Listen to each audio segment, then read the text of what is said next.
Okay, I'm going to tell you about rain barrels and water pressure.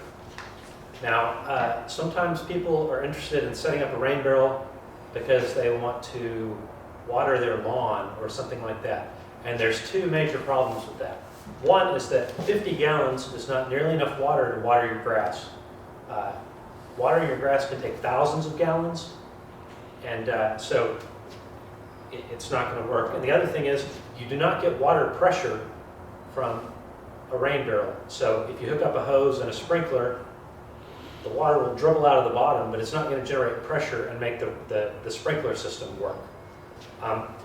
To generate a little bit more pressure with your rain barrel, you can stack it up on some cinder blocks so that it's a little higher off the ground, because then gravity comes out. But mostly with a rain barrel, you just got to accept that water pressure is not the issue here. When you want to get water out of it, you're going to use a 5-gallon bucket or your watering can, and then you'll empty your water into your watering can and use the water that way. Or some of the barrels that have a top that comes off, you take your top off, you can dip your watering can or your bucket into the rain barrel and get water out that way.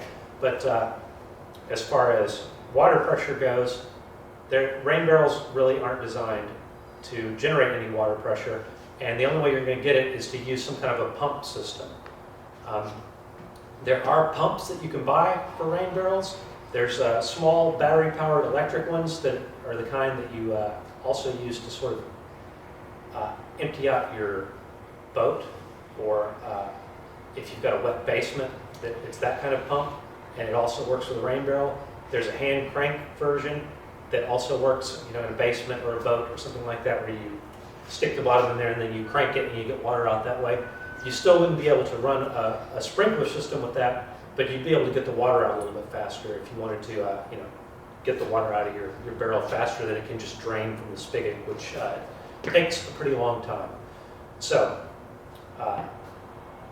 that's the issue with water pressure. Now, if there's some people that have massive rainwater harvesting systems where they have cisterns, like either above ground or underground, where they have their whole roof hooked up to it and they get thousands of gallons of water.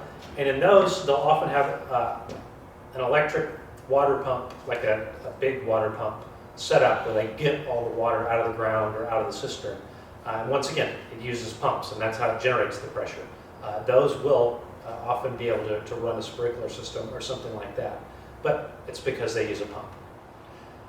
One other thing I forgot is that with a rain barrel, what you can do if you want to water something is, you can hook up a hose to the spigot at the bottom of the barrel and run it to a spot where you want some water to go, and then just let the water run out. You can also run it through a soaker hose. Like, you could hook up a soaker hose to the bottom of the rain barrel and run it through your flower beds, and then just undo the rain barrel, leave for 30 minutes or whatever, and let it water that way. That's another approach that does not require a pump, that you can water either your garden or your flower beds or something like that.